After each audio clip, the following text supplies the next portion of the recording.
देवा टकली कर रे बाबा, मला एकदाची टकली कर. का पुरुष टकले आहेत तेवढे बस नाही का? अहो काय करू, बॉबकट करायला सुद्धा केसच राहिले नाहीत. पूर्वी आई आजी घरीच तेल करायच्या. दाट लांब सडक सुळसुळीत केस असायचे, गळायचेच नाहीत. पण आता आई आजीलाच तेल करता येत नाही ना, मग काय करायचं? काळजी नको, तोडकर संजीवनीनं तयार केलेलं आई आजीच्या हातचं तेल केस प्रभा आल्मंड प्लस तेल. लहानांपासून मोठ्यांपर्यंत उपयोगी तोडकर संजीवनीचे केस प्रभा सर्वत्र उपलब्ध.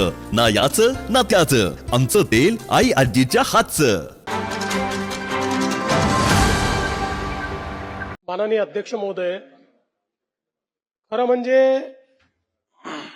एक अतिशय अनप्रेसिडेंटेड अशा प्रकारची परिस्थिती आपल्याला निसर्गाच्या माध्यमातून तयार झालेली पाहायला मिळते. सभागृहामध्ये काही गोष्टी या ठिकाणी विरोधी पक्षांनी उपस्थित केल्या, त्याचं गांभीर्य आहेच, त्या गंभीरने असं मी बिलकुल म्हणणार नाही. मात्र या संदर्भात आपण लक्षात घेतलं पाहिजे की काल साधारणपणे 50 किलोमीटर ताशी असे वारे त्या ठिकाणी वाहत होते. आणि आपण जर मुंबईमध्ये बघितलं, ॲव्हरेज दरवर्षी 800 झाडं पडतात. प्रत्येक मान्सूनमध्ये मुंबईमध्ये 800 झाडं पडतात.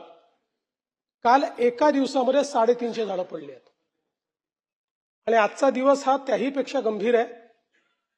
म्हणूनच आज आपण सगळीकडे वर्क फ्रॉम होमचे त्या ठिकाणी विनंती केली आहे शाळा कॉलेजेसला, कारण आज लेट दुपारनंतर 70 ते 90 ताशी वेगाने वारे वाहणार आहेत.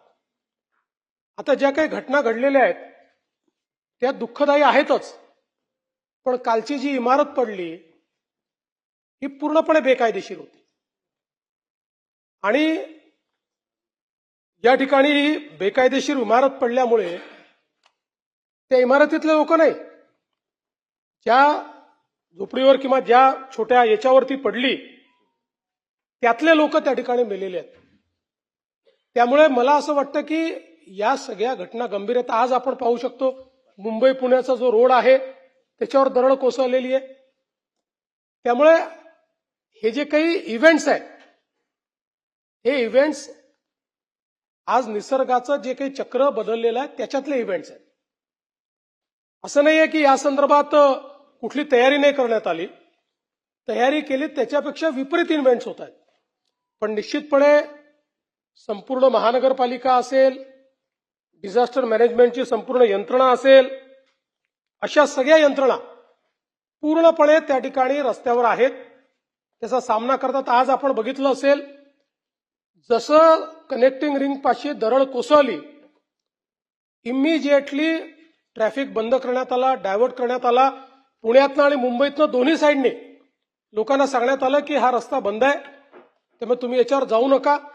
आज आपल्याला अडकलेले लोक खूप आहेत बाबा, अशी परिस्थिती त्या ठिकाणी दिसत नाही, कारण अलर्ट मोडवर आपण आहोत. अर्थात काही लोक निश्चित अडकलेले आहेत, जे मध्ये होते त्यांनाही परत फिरून कसं जाता येईल याची व्यवस्था केली आहे. या दरडी काही कोसळल्यामुळे रस्त्यामध्ये पाणी इतकं साठलेलं आहे की त्या ठिकाणी मदत करून त्या छोट्या गाड्या बाहेर काढाव्या लागतात, तेही काढण्याचं काम हे चाललेलं आहे. मला असं वाटतं की आजचाही दिवस हा अत्यंत महत्वाचा आहे. आमचे मंत्री गिरीश महाजन रात्री 1 वाजता त्या ठिकाणी मानखुर्दला होते आणि आजचा दिवसही महत्वाचा आहे. मला असं वाटतं की या संदर्भात या 2-3 दिवसात झालेल्या घटना, त्या घटनांवर केलेली कारवाई, पुढच्या म्हणजे त्या अशा घटना होऊ नये म्हणून केलेली कारवाई, आणि यापूर्वी ही प्रिपेअर्डनेस करता, म्हणजे शेवटी राजकीय बोलायचं झालं तर मागे काय झालं याची आकडेवारी मी देऊ शकतो, पण ती देऊन गेलेले मृत्यू हे आपल्याला परत आणता येत नाही. आणि म्हणून मला असं वाटतं की या संदर्भात आपल्याला थोडं संवेदनशीलतेनं त्या ठिकाणी राहावं लागेल.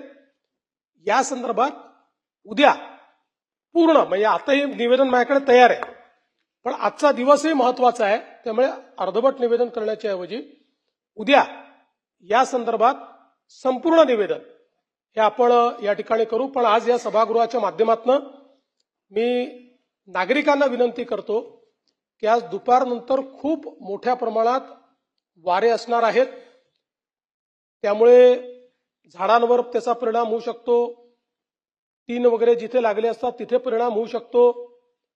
या दृष्टीनं लोकांनी सजग राहण्याची आवश्यकता आहे. 2 दिवस झाले ज्या ज्या ठिकाणी आपल्याला असं वाटतंय की इथे काही दुर्घटना होऊ शकते तिथले लोक बाहेर काढलेले आहेत, त्यांना काही वेगवेगळ्या ठिकाणी आपण ठेवलेलं आहे. पण लोकांनी ही सावधानता ठेवावी. शक्यतोवर सगळा प्रवास टाळावा. कोणीही आता या परिस्थितीमध्ये अत्यावश्यक असल्याशिवाय प्रवास करू नये. आणि विशेषतः युवांना माझी विनंती आहे की आजचे वारे आणि एकूण पावसाची परिस्थिती बघता टुरिझम म्हणजे ज्याला आपण असं म्हणतो की लोकांना युवांना आवडतं पावसात जाणं, धबधब्यांवर जाणं, तर आज ते टाळावं अशा प्रकारची मी सर्वांना नागरिकांना विनंती करतो. आणि पूर्ण प्रशासन अलर्ट मोडवर आहे. 12 वाजता पुन्हा आम्ही जे आपलं राज्य आपत्ती व्यवस्थापन कक्ष आहे त्या ठिकाणी एक पूर्ण महाराष्ट्रातला आढावा घेतो.